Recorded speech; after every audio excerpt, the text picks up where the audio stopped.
students, I am Khyati Patel from Ashwamekh Vidyalaya. આજના આ લેક્ચરની અંદર આપણે રિવિઝન જોવાના છે. રિવિઝન તમારા એક્ઝામની અંદર જે કંઈ પણ ક્વેશ્ચન પૂછાઈ શકે એ વિશેના પ્રશ્નની ચર્ચા આપણે આ વિડીયો લેક્ચરની અંદર કરવાના છે. તો સૌપ્રથમ તમારો સિલેબસ આ ફર્સ્ટ એક્ઝામ માટે ચેપ્ટર નંબર 1થી લઈને 5 સુધી રહેશે. Chapter number 1 to 5. દરેક ક્વેશ્ચન તમને MCQ પ્રમાણેનો પૂછવામાં આવશે, એટલે તમારે જ્યારે તમે પેપર લખો ત્યારે એનો સાચો ઓપ્શન લખવાનો છે, પ્લસ એ ઓપ્શનની બાજુમાં જે આન્સર આપેલો હોય એ આન્સર પણ તમારે લખવાનો છે. બંને વસ્તુ તમારે એની અંદર લખવાની છે. તો રિવિઝનની અંદર વાતો કરીએ, કમ્પોઝરનો ઉપયોગ કરી HTML ફોર્મની રચના. આ તમારું ફર્સ્ટ ચેપ્ટર છે, બરાબર. હવે આ ફર્સ્ટ ચેપ્ટરની અંદરથી કયા પ્રકારના ક્વેશ્ચન પૂછાઈ શકે એના વિશેની વાતો આપણે રિવિઝનની અંદર કરીશું. તો સૌપ્રથમ તમને અહીંયા ફોર્મની ડેફિનેશન આપવામાં આવેલી છે. એ ફોર્મની ડેફિનેશન તમને પૂછાઈ શકે કે ખાલી જગ્યાએ એક કન્ટેનર છે જેનો ઉપયોગ જુદી જુદી વિગતો મેળવવા માટે કરવામાં આવે છે, તો તમે કહેશો ફોર્મ, બરાબર. હવે ફોર્મની અંદરના જે ઘટકો છે એ 4 ઘટકો વિશે તમને ચર્ચા કરીને બતાવવામાં આવેલી છે. તો સૌપ્રથમ તમારા આ પ્રશ્ન ફોર્મનો ઘટકનો ઉપયોગ શાના માટે કરવામાં આવે એ પ્રમાણેનો પૂછાઈ શકે. તો HTML ફોર્મની રચના કરવા ફોર્મ ઘટકનો ઉપયોગ કરવામાં આવે. અને ફોર્મ ઘટક કયા ટેગની વચ્ચે લખાય? તો ફોર્મ અને /ફોર્મ ટેગની અંદર લખવામાં આવે. હવે આને તમને અહીંયા ઉદાહરણમાં લખીને બતાવેલું છે. નેક્સ્ટ તમને નીચેની લાઈન જે આપેલી છે એ પણ તમારા માટે ઇમ્પોર્ટન્ટ છે. ફોર્મ ઘટકની 2 લાક્ષણિકતાઓ છે, એક્શન અને મેથડ, બરાબર. જ્યારે તમે ફોર્મ સબમિટ કરો છો ત્યારે કયા સ્થાને વિગતો મોકલવી તે એક્શન લાક્ષણિકતા દ્વારા સ્પષ્ટ કરવામાં આવે અને એ કિંમત તરીકે ફાઇલનું નામ સ્વીકારે છે, બરાબર. એ એક્શન પછીની નેક્સ્ટ તમારી લાક્ષણિકતા છે એ મેથડ લાક્ષણિકતા છે. એટલે વિગતો મોકલતી વખતે આ લાક્ષણિકતાની મદદથી, મેથડ લાક્ષણિકતાની મદદથી HTTP પદ્ધતિ સ્પષ્ટ કરવામાં આવે છે, HTTP મેથડ સ્પષ્ટ કરવામાં આવે છે. હવે એની અંદર 2 વેલ્યુ આવે છે, ગેટ અને પોસ્ટ. હવે તમને એક્ઝામમાં કઈ પદ્ધતિ કયા પ્રમાણે વિગતો મોકલે છે એ પણ પૂછાઈ શકે. ગેટ પદ્ધતિ URLના અંતમાં ઉમેરીને મોકલે છે અને પોસ્ટ પદ્ધતિમાં વિગતોને HTTP ટ્રાન્ઝેક્શન બ્લોક સ્વરૂપે મોકલવામાં આવે છે. પછી વાત થઈ છે તમારા નિવેશ ઘટક વિશે. તો ફોર્મમાં આવા બધા ઘટકો ઉમેરવા માટે શાનો ઉપયોગ કરવામાં આવે છે? તો નિવેશ ઘટકોનો ઉપયોગ કરવામાં આવે છે અને એ ઇનપુટ અને /ઇનપુટ ટેગ સાથે લખવામાં આવે છે અને એની સાથે 3 લાક્ષણિકતા વાપરવામાં આવે છે. આમાંથી ટાઈપ લાક્ષણિકતા તમારા એક્ઝામની અંદર પૂછાઈ શકે કે ફોર્મમાં ઉમેરવામાં આવનાર ફિલ્ડની સ્પષ્ટતા કઈ લાક્ષણિકતા દ્વારા કરવામાં આવે છે? તો ટાઈપ લાક્ષણિકતા દ્વારા કરવામાં આવે છે. એના એક્ઝામ્પલ તમને અહીંયા આપેલા છે. ઇનપુટ ટાઈપ રેડિયો કરશો તો રેડિયો બટન આવશે, ટાઈપ ચેકબોક્સ કરશો તો ચેકબોક્સ આવશે, ટેક્સ્ટ કરશો તો ટેક્સ્ટ બોક્સ આવશે, પાસવર્ડ કરશો તો પાસવર્ડ આવશે, સબમિટ કરશો તો સબમિટ બટન આવશે અને રીસેટ કરશો તો રીસેટ બટન આવશે, બરાબર. તો આ ટાઈપ સાથેની આટલી બાબત તમને પૂછાઈ શકે. નેક્સ્ટ તમારો ટેક્સ્ટ એરિયા ઘટક છે. એકથી વધુ લીટીનું ઇનપુટ કરવું હોય તો આ ટેક્સ્ટ એરિયાનો ઉપયોગ કરવામાં આવે. એના માટેનો ટેગ ટેક્સ્ટ એરિયા છે. એને તમને આ પ્રમાણે 2 એટ્રીબ્યુટ સાથે લખવામાં આવે છે, રોઝ અને કોલ્સ, બરાબર. સિલેક્ટ અને ઓપ્શન. ડ્રોપ ડાઉન મેનુ એમ પૂછે તો તમારે આન્સર આપવાનો સિલેક્ટ ઘટક. ડ્રોપ ડાઉન મેનુની રચના કરવા ફોર્મમાં ડ્રોપ ડાઉન મેનુની રચના કરવા સિલેક્ટ ઘટકનો ઉપયોગ થાય અને મેનુમાં દર્શાવવામાં આવનાર કિંમતો ઉમેરવા માટે ઓપ્શન ઘટકનો ઉપયોગ કરવામાં આવે. મેનુમાં જે કિંમતો આવે છે એના માટે ઓપ્શન ઘટકનો ઉપયોગ કરવામાં આવે. અને આ સિલેક્ટ માટે સિલેક્ટ અને /સિલેક્ટ ટેગ લખાય અને ઓપ્શન માટે ઓપ્શન ટેગ તમારે આ પ્રમાણે લખવાનો છે, બરાબર. એના નીચે તમને પાછળ એક HTML ફોર્મ આપેલું છે, પણ એ ફોર્મમાંથી તમારું કોઈ પણ પ્રકારનું ક્વેશ્ચન પૂછાતો નથી. એ આખું કોડ આપેલું છે અને કોડનું તમને આવી રીતે રજિસ્ટ્રેશન ફોર્મ બતાવેલું છે. હવે આ રજિસ્ટ્રેશન ફોર્મ તમે HTMLમાં બનાવ્યું છે. હવેથી તમારું અહીંયા ઇન્ટ્રોડક્શન આપેલું છે એ તમારું HTML સિવાય HTMLમાં તમને ગ્રાફિકલ યુઝર ઇન્ટરફેસ મળે છે. GUI એટલે ગ્રાફિકલ યુઝર ઇન્ટરફેસ, બરાબર. અને એમાં કમ્પોઝર, એક્લિપ્સ, JBuilder અને નેટબીન્સ એ કેટલાક ઓપન સોર્સ આઈડીઈ છે. આઈડીઈનું પૂરું નામ આપેલું છે ઇન્ટિગ્રેટેડ ડેવલપમેન્ટ એન્વાયરમેન્ટ. આવા પણ બીજા ઘણા બધા ઓપન સોર્સ આઈડી છે. હવેની ચર્ચા આપણી અહીંયાથી આખી આ કમ્પોઝર વિશેની આગળ ચાલશે. તો નેક્સ્ટ ટોપિક તમને બતાવવામાં આવેલો છે કમ્પોઝરનો પરિચય. આ કમ્પોઝરનો પરિચયની અંદર એને ડાઉનલોડ કરવાની લિંક આપવામાં આવેલી છે, યાદ રાખવાનું છે. આ WYSIWYGનું ફૂલ ફોર્મ યાદ રાખવાનું છે. પછી હવે તમને એક્ઝામની અંદર મેનુ અને વિકલ્પ પૂછવામાં આવે. મેનુ અને વિકલ્પ, તો તમારે આ પ્રમાણે મેનુ પણ લખવાનું અને આ એનો વિકલ્પ છે. એટલે ટૂલ બાર અને સ્ટેટસ બાર દર્શાવવા માટે વ્યૂ મેનુમાં શો હાઇડ વિકલ્પ વપરાય છે. એની જે સ્ક્રીન આપેલી છે કમ્પોઝરની, આખી સ્ક્રીન યાદ રાખી જ લેવાની. આખી સ્ક્રીન યાદ રાખી લેવાની. આખી સ્ક્રીનમાંથી તમારા એક્ઝામ્પલમાં પ્રશ્ન ઘણા બધા આવશે. બરાબર, આખું મોટા ભાગનું પહેલું ચેપ્ટર આ કમ્પોઝરની સ્ક્રીનમાંથી પ્રશ્ન છે. એટલે જે કોઈની સ્ક્રીન છે એ સ્ક્રીનની અંદર આ જે બધા બાર છે એ બધા બાર યાદ રાખવાના અને એ દરેકની ચર્ચા તમને અહીંયા નીચે પાછળથી કરેલી છે. તો એક વખત આ બધી બાબત તમારે વાંચી જવાની કે કયો ટૂલબાર શાના માટે વપરાય છે. દરેક બાબત ધ્યાનથી વાંચવાની છે. નેક્સ્ટ અહીંયા સાઇટ મેનેજરને ક્લોઝ કરવા માટે ક્લોઝ બટન છે અને એની શોર્ટકટ કી F9 છે. બરાબર, આ દરેક ચર્ચા એની સ્ક્રીનની અંદર જે આવેલી છે એ સ્ક્રીન વિશેની પૂછાયેલી છે. આ બધામાંથી ફરીથી કહું છું, આ બધામાંથી તમને મોટા ભાગના ક્વેશ્ચન પૂછાશે. આખું ચેપ્ટરમાંથી આ જે ક્વેશ્ચન લીધેલા છે એ એની સ્ક્રીનમાંથી જ તમને મોટા ભાગના ક્વેશ્ચન પૂછાય છે. નવી ફાઇલ બનાવવી એમ કે તો એના માટે મેનુ અને વિકલ્પ, તો મેનુ અને વિકલ્પ બંને પૂછાય. તો મેનુ એટલે ફાઇલ મેનુ અને એની અંદરનો વિકલ્પ એટલે ઓપ્શન. બરાબર, તો ફાઇલ મેનુમાંથી ન્યૂ. હવે ફાઇલને ખોલવી હોય એમ કે તો ફાઇલ મેનુમાંથી તમારે ઓપન વિકલ્પ પસંદ કરવાનો. ફોર્મ લેવા માટે તમારે ઇન્સર્ટમાં ગઈને ફોર્મમાં ગઈને ડિફાઇન ફોર્મ વિકલ્પ પર ક્લિક કરવાનું. હવે જો એક્ઝામની અંદર તમને ક્વેશ્ચન આવશે કે આ ડાયલોગ બોક્સમાં, મતલબ તમને ડાયલોગ બોક્સનું નામ આપેલું હશે અને તમને એ પૂછવામાં આવશે કે એની અંદર કયા વિકલ્પો આવે છે અને કયા વિકલ્પો નથી આવતા. ડાયલોગ બોક્સ તમારે વ્યવસ્થિત યાદ રાખવા પડશે. તો અહીંયા તમારો આ ફોર્મ પ્રોપર્ટીઝનો ડાયલોગ બોક્સ છે. તો અહીંયા તમને આ ઓપ્શન દેખાય છે બધા. બરાબર, એટલે સૌથી પહેલો આ ફોર્મ પ્રોપર્ટીઝનો ડાયલોગ બોક્સ તમારે યાદ રાખવાનો છે.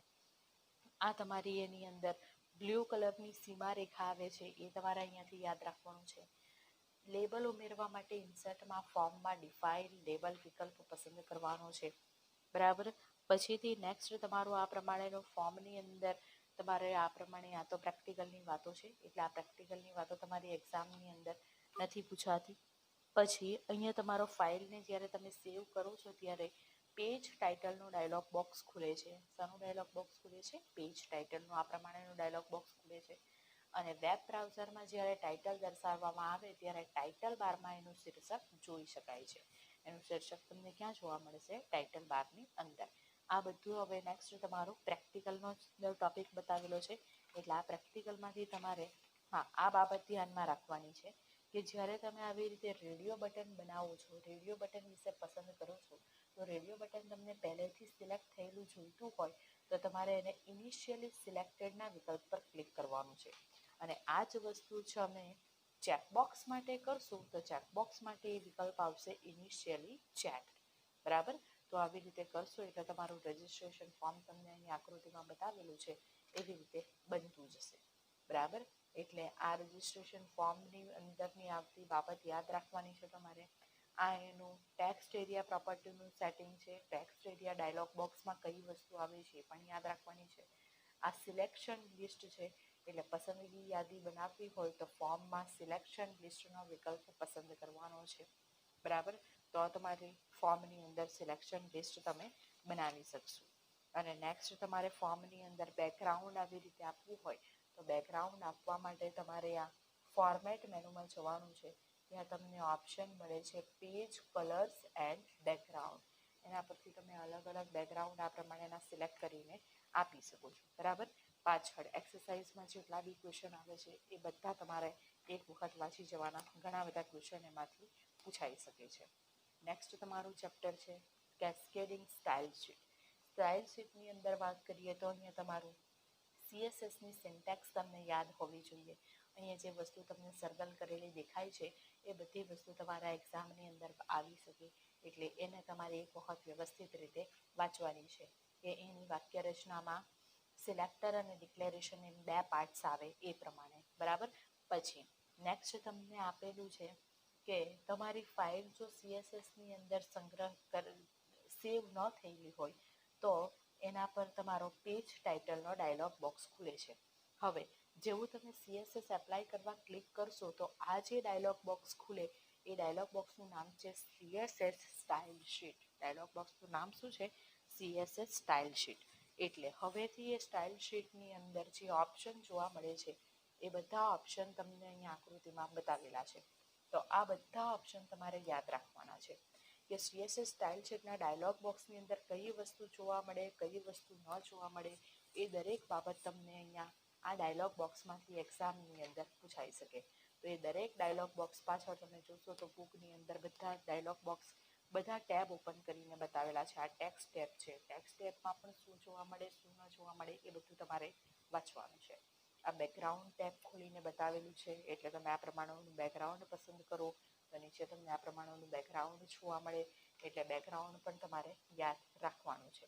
પછી આખું તમારું અપાઈ જાય CSS એટલે આ જનરલ ટેબમાં તમે એનો કોડ જોઈ શકશો, બરાબર. અને CSSની અંદર આ પ્રમાણે તમે એને તમારા HTML ફોર્મની અંદર વાપરી શકશો. નેક્સ્ટ તમને CSSના ફાયદા આપેલા છે અને એના ગેરફાયદા આપેલા છે. ફાયદા અને ગેરફાયદા એક વખત વાંચી જવાનો. ગેરફાયદો ફક્ત એક જ છે કે જુદા જુદા બ્રાઉઝર માટે એની સુસંગતતા બદલાતી રહે છે. નેક્સ્ટ તમારો જાવાસ્ક્રિપ્ટ વિશેની વાતો છે. તો એનો વિકાસ નેટસ્કેપ દ્વારા કરવામાં આવેલો છે અને ફોર્મમાં યથાર્થતા ચકાસવા માટે જાવાસ્ક્રિપ્ટ વપરાય છે, બરાબર. અહીંયા તમને એક જાવાસ્ક્રિપ્ટનું એક્ઝામ્પલ આપેલું છે. એ જાવાસ્ક્રિપ્ટ ઉમેરવા માટેનો ટેગ યાદ રાખવાનો. એને તમે હેડ અથવા બોડી બંને વિભાગમાં ઉમેરી શકો, પણ હેડ વિભાગમાં ઉમેરવામાં આવે તે વધુ ઈચ્છનીય છે, બરાબર. પછી અહીંયા તમારો એક ડોક્યુમેન્ટ ડોટ રાઇટ એક પ્રક્રિયા આપેલી છે. એમાં અર્ધવિરામ શાના માટે વપરાય છે એના વિશેની બાબત દરેક તમારે યાદ રાખવાની છે. જાવાસ્ક્રિપ્ટની અંદર જે વિધાનો લખવામાં આવશે એ વિધાનોની શરૂઆત બ્લોક સ્વરૂપ એ વિધાનોને બ્લોક સ્વરૂપે એકત્રિત કરવામાં આવે છે અને બ્લોકની શરૂઆત અને અંત શાના દ્વારા થાય છે? છગડિયા કૌંસ દ્વારા થાય છે. નેક્સ્ટ તમને આ સ્ક્રિપ્ટ આપેલી છે. એ સ્ક્રિપ્ટ વિશેની ચર્ચા આખી પાછળ આપેલી છે. તો આ સ્ક્રિપ્ટની અંદર સૌથી પહેલી આ ફંક્શનની ડેફિનેશન પૂછવામાં આવે.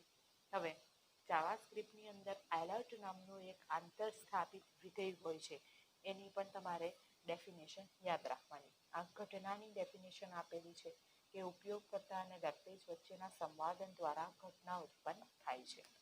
આ દરેક ઘટનાનું લિસ્ટ તમને આપેલું છે. એક્ઝામમાં અત્યારની એક્ઝામમાં તમને 3 થી 4 ઘટના એક્ઝામમાં જોવા મળશે.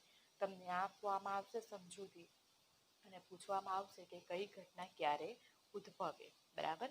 તો એ તમને ખબર હોવી જોઈએ. નેક્સ્ટ તમારા ચલ વિશેની માહિતી આપવામાં આવેલી છે. ચલ એ શું છે એ પણ તમારે યાદ રાખવાનું છે. ચલ કેસ સેન્સિટિવ છે એ પણ તમારે યાદ રાખવાનું છે. અને ચલ જાવાસ્ક્રિપ્ટમાં VAR કીવર્ડની મદદથી ચલ બનાવી શકાય છે. કયો કીવર્ડ છે?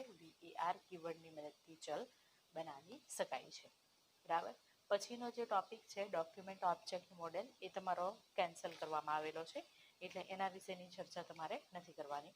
અને નેક્સ્ટ તમારું લાસ્ટ આ ઇઝ NaN ફંક્શન છે. તો આ એક આંકડાકીય કિંમતો સાથે કામ કરવા માટે વપરાતું ફંક્શન છે. અહીંયા NaN એટલે નોટ અ નંબર. એ 1 2 3 નંબર હોય તો એ ફોલ્સ રિટર્ન કરશે, કારણ કે 1 2 3 નંબર ન હોવું જોઈએ પરંતુ નંબર છે એટલે ફોલ્સ આપે છે. અને તમે 1 2 3 ની જગ્યાએ આપણે સ્ટ્રિંગ આપશો તો એ ટ્રુ રિટર્ન કરશે, કારણ કે એ નંબર નથી, બરાબર. તો આટલી ચર્ચા તમારા ચેપ્ટર નંબર 2ની અંદર કરેલી છે. નેક્સ્ટ પાછળ સ્વાધ્યાયના MCQ તમારે વાંચવાના છે. નેક્સ્ટ થર્ડ ચેપ્ટર કમ્પોઝરનો ઉપયોગ કરી વેબસાઇટની રચના. તો પહેલો ટોપિક અહીંયા તમને વેબસાઇટનું આયોજન આપવામાં આવેલું છે. આયોજનમાં તમને અહીંયા 4 થી 5 મુદ્દા બતાવેલા છે. હેતુ, પ્રેક્ષકગણ, વિષય વસ્તુ, માધ્યમ, બરાબર. તો આ 4 બાબત તમારે યાદ રાખવાની છે કે એની અંદર 4 વસ્તુ ઇમ્પોર્ટન્ટ છે. વેબસાઇટનું આયોજન કરતી વખતે 4 મુદ્દાઓને ધ્યાનમાં લેવું જોઈએ. હવે અહીંયા તમે વેબસાઇટ બનાવવા માટે ટેબલ જ્યારે પસંદ કરશો ત્યારે ઇન્સર્ટ મેનુમાં ગઈને ટેબલ પર ક્લિક કરશો તો ઇન્સર્ટ ટેબલનો ડાયલોગ બોક્સ ખુલશે. હવે આ ત્રીજા ચેપ્ટરમાંથી આ ડાયલોગ બોક્સમાંથી પણ ઘણા બધા ક્વેશ્ચન પૂછાય છે. જેમ કે ઇન્સર્ટ ટેબલના ડાયલોગ બોક્સની અંદર તમને કયા 3 ટેબ જોવા મળે છે? તો ક્વિકલી, પ્રિસાઇઝલી અને સેલ. ક્વિકલી, પ્રિસાઇઝલી અને સેલ. બરાબર. પછી નેક્સ્ટ તમારો હોમ પેજનું જે નામ છે એને index.html નામ આપીને સેવ કરવામાં આવે છે. એમ તો તમે કંઈ પણ નામ આપી શકો, પણ index.html નામ એને આપીને સેવ કરવામાં આવે છે. પછી તમે એના પર ટેબલ પર ક્લિક કરશો તો આ ટેબલ પ્રોપર્ટીઝનો ડાયલોગ બોક્સ છે, જેની અંદર 2 ટેબ છે, ટેબલ અને સેલ્સ. અને એ ટેબલ અને સેલ્સના જે દરેક ઓપ્શન છે એ દરેક આ 5 ઓપ્શનની ચર્ચા અહીંયા કરેલી છે. એ 5 તમારે વાંચવાના છે. બરાબર. જે ઉપર ડાયલોગ બોક્સમાં દેખાય છે એ જ ચર્ચા અહીંયા બતાવેલી છે. 5 તમારે વાંચવાના છે. ઓકે. હવે આ ઇન્સર્ટ ટેબલનો ડાયલોગ બોક્સ છે, એમાં તમારે કશું નથી કરવાનું. ઇમેજ ઉમેરવી હોય તો ઇન્સર્ટ મેનુમાં જવાનું છે, ઇમેજ પર ક્લિક કરવાનું એટલે ઇમેજ પ્રોપર્ટીઝનો ડાયલોગ બોક્સ ખુલશે. આમાંથી પણ તમને ઘણા બધા ક્વેશ્ચન એક્ઝામમાં પૂછવામાં આવે કે ઇમેજ પ્રોપર્ટીના ડાયલોગ બોક્સમાં કયા ટેબ દેખાય? તો લોકેશન, ડાયમેન્શન, એપિયરન્સ અને લિંક. બરાબર. તો આ ડાયલોગ બોક્સ પણ તમારે યાદ રાખવાનો છે, એટલે તમે ઇમેજ એની અંદર ઉમેરી શકશો. આ પ્રમાણે ઇમેજ ઉમેરો એ તમને અહીંયા બતાવવામાં આવેલું છે. લિંક ઉમેરવી હોય તો તમારે ઇન્સર્ટ મેનુમાંથી લિંકનો ઓપ્શન ક્લિક કરવાનો છે અને લિંક પર ક્લિક કરતા લિંક પ્રોપર્ટીઝનો ડાયલોગ બોક્સ ખુલશે. એટલે આ ડાયલોગ બોક્સ આ પ્રમાણેનો છે. એની અંદરથી પણ તમને ક્વેશ્ચન પૂછવામાં આવી શકે. બરાબર. એ લિંક તમને કેવી રીતે ઉમેરવી તે તમને અહીંયા પ્રેક્ટિકલની અંદર પાછળ તમને એક ટોપિક આપીને, એક એક્ઝામ્પલ આપીને બતાવેલું છે. હવે અહીંયા તમને એક ફંક્શન આપવામાં આવેલું છે. એ ફંક્શન તમારે યાદ રાખવાનું છે, પાર્સ ફ્લોટ. આ વિધેય દ્વારા તમારે માહિતીને અંકોમાં ફેરવીને એનો સરવાળો કરવામાં આવે છે. શું કરવામાં આવે? અંકોમાં ફેરવીને એનો સરવાળો કરવામાં આવે છે. વેબસાઇટને પબ્લિશ કરવી હોય તો ફાઇલ મેનુમાંથી પબ્લિશનો વિકલ્પ પસંદ કરવાનો છે. બરાબર. અને વેબસાઇટને પબ્લિશ કરવી એટલે વેબસાઇટને પબ્લિશ કરતી સંસ્થા જે છે એ ઇન્ટરનેટની સેવા જે પૂરી પાડનાર સંસ્થા છે એને આઈએસપી તરીકે ઓળખવામાં આવે. આઈએસપી એટલે ઇન્ટરનેટ સર્વિસ પ્રોવાઈડર. બરાબર. અને એ તમે એને અપલોડ કરો એટલે એ એફટીપીનો ઉપયોગ કરે. એફટીપીનો ઉપયોગ કરે એટલે એ આપણા કમ્પ્યુટર પરથી વેબ હોસ્ટ પરના સ્થાનાંતરણ માટે આ એફટીપી નામનો પ્રોટોકોલ ત્યાં વપરાય છે. બરાબર.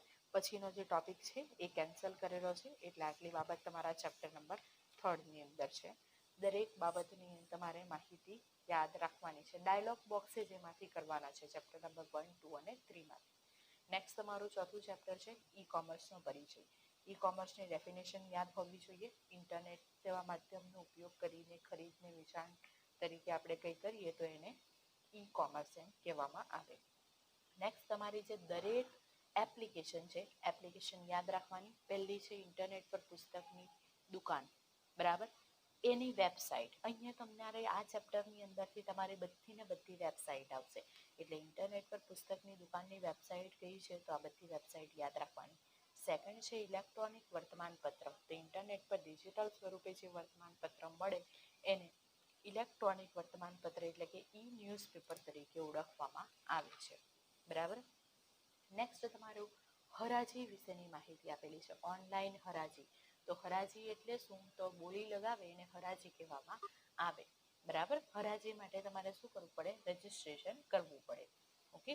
તો આ હરાજી માટેની વેબસાઇટ છે એ તમારે યાદ રાખવાની છે. નેક્સ્ટ માર્કેટિંગ અને વેચાણ છે. માર્કેટિંગ અને વેચાણની વેબસાઇટ પાછળ બતાવેલી છે. ઓનલાઈન બિલિંગ એટલે પોતાના સંસ્થાઓ પોતાના બિલ જે ઈ બિલ દ્વારા મોકલાવે એને ઓનલાઈન બિલિંગ કહેવાય. માહિતી સેવા એટલે શું? તો સંસ્થાઓ કે બેંકો દ્વારા મોકલવામાં આવતી સૂચનાઓ અને સ્મરણપત્રોને માહિતી સેવા કહેવામાં આવે છે. બરાબર.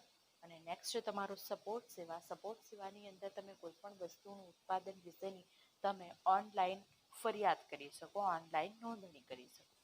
નેટ બેન્કિંગ એટલે ઇન્ટરનેટ દ્વારા બેંકના વ્યવહારોનો અમલ કરવાની જે પ્રક્રિયા છે એને નેટ બેન્કિંગ પણ કહેવામાં આવે અથવા ઓનલાઈન બેન્કિંગ તરીકે પણ ઓળખવામાં આવે છે. બરાબર. ઓનલાઈન બેન્કિંગ માટે તમને આ ઓનલાઈન SBI.comનું હોમ પેજ બતાવેલું છે. ઓકે, તો એની પાછી બેંકની વેબસાઇટ તમને પાછળ અહીંયા આપેલી છે. પછી નેક્સ્ટ ટોપિક છે તમારો પરંપરાગત વ્યવસાય વિરુદ્ધ ઈ કોમર્સ. એ ફક્ત એક વખત વાંચી જવાનું. આમાં તમને એક્ઝામની અંદર ક્વેશ્ચન પૂછવામાં આવી શકે કે કયો આમાં તો પરંપરાગત વ્યવસાયમાં કયા પ્રકારે બિઝનેસ થાય છે એ પ્રમાણે. નેક્સ્ટ તમને અહીંયા ટોપિક આપેલો છે કે ભારતમાં ઈ કોમર્સ, અને ભારતમાં ઈ કોમર્સની વૃદ્ધિ માટેના પરિબળો તમને આપેલા છે. તો એક્ઝામમાં તમને ક્વેશ્ચન આ પ્રમાણે પૂછવામાં આવી શકે કે વૃદ્ધિ માટે કયા પરિબળો જવાબદાર છે, અને ઓપ્શન તમને અલગ અલગ આપેલા હોય. બરાબર, તો જે પરિબળ જવાબદાર હોય એના વિશે તમારે લખવાનું છે. નેક્સ્ટ તમારા ઈ કોમર્સના ફાયદા આપેલા છે. પહેલો ફાયદો છે અવિરત સમય માટેની વ્યાપાર વ્યવસ્થા.